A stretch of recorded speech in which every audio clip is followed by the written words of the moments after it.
We like to say that life is a test, but really, we aren't living like we actually believe that in our soul. Because in all realness, the sooner we actually understand and accept that notion, it changes everything, which means your expectations, your reactions, even how you breathe through hard times. We stop asking, why is this happening to me? And instead realize, this is a part of the test. Let me show up and pay attention. If you believe that your life is planned out and that all the twists, turns, and decisions you make are already within that mapping, then let's dig a little deeper today and talk about just how to stop fighting that plan and start living it. Let's go be brave.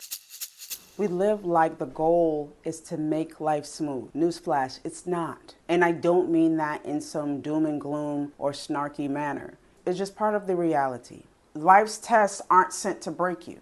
They're sent to build you and train you. Many of us forget that, including myself. In the moments of pain and struggle, we don't remember this. We think a setback is a punishment when it might actually be preparation. And trust, I'm not speaking to you in some I've mastered it all space. I'm just like you, trying to live life to the best of my abilities with the tools that I've been given and acquiring others. But we all must change our thinking little by little if we want to be our best selves. Every situation is either sharpening you, softening you, or showing you something about yourself you didn't want to see. When something unexpected happens, okay? Today, tomorrow, whenever. Instead of asking yourself, why me? Ask, what is this training me for? Just that small shift in the type of question turns frustration into curiosity. And over time, it'll change the way you carry the trials. The point is that you want to do your very best. And then after that, you leave it to God's power. Not halfway, just all in. Do what you're supposed to do, then release the outcome. Make the prayer, dua, release. I know you've got a million tabs open in your brain right now. Family, work, bills, and the list continues.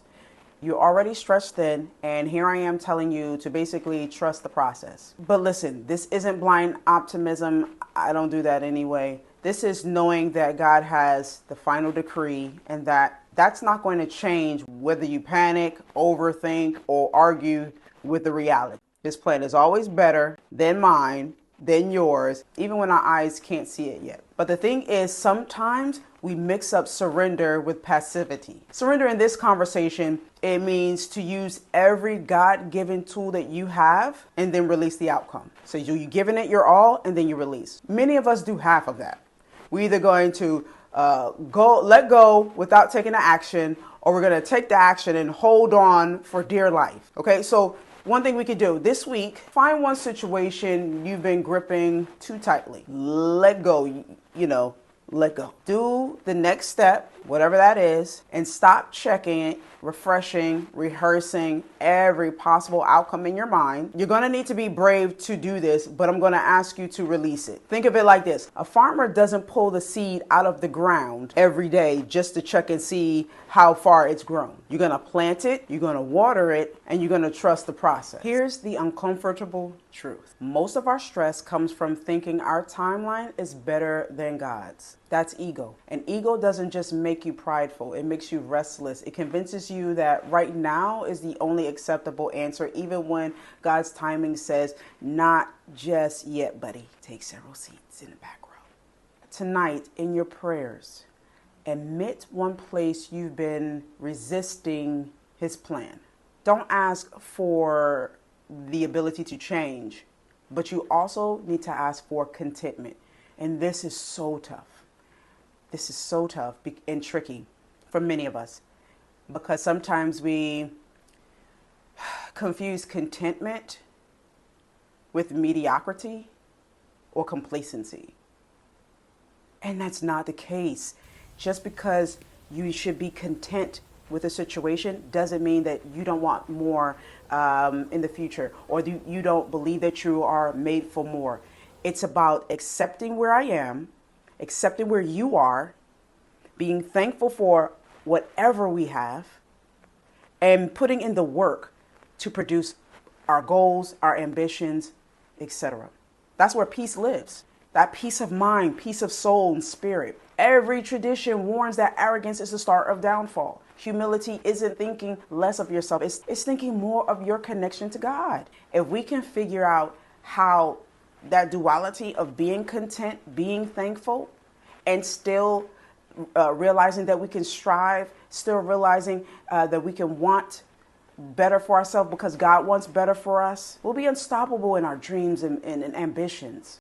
But it takes a balance and a wisdom to know when is the time for this, when is the time for that, when it's not time at all. Humility is realizing that you are not in control of everything and you are a cog in the big wheel of life, but you do have a component and you respect that component and you respect the season of that. Patience isn't sitting still, staring out the window, looking at the clock, waiting for life to start. Patience is moving forward, just without the panic. Think about nature. Every season has its purpose. Go ahead and try and force summer into winter and see what happens to your crop. They will die because it's not the right timing. What's one thing you've been rushing, big or small? Think about it. If you need to pause the video, pause the video. Think about something you've been rushing when you really would do much better by just slowing it down, making every step an act of worship. You'll start to notice something strange. Slowing down can feel like progress. Go figure. It's overly productive, moving all over the place, gotta stay busy, people. It'll begin to feel like progress because your heart isn't feeling that tug of resistance. Your body knows, your heart, your spirit knows when it needs to slow down. Our intellect takes over and we keep pushing when we were supposed to know when to stop. Every gain, every loss, every open door, every closed one, it all comes from the Creator. When you live like you believe that, life stops feeling so random. Train your heart to anchor itself in gratitude no matter what's in front of you. Every moment, good or bad, thank God. The strongest people I've ever met aren't the ones who avoided the storms.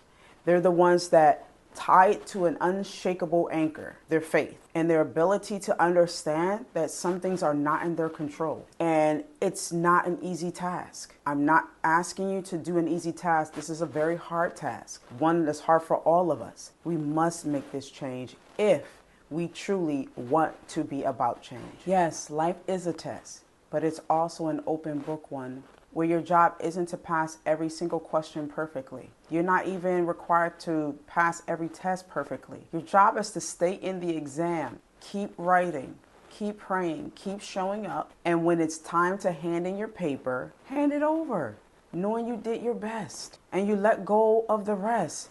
You let it go to the one who created the test. Life is the test where the examiner is merciful and the grading is never unfair.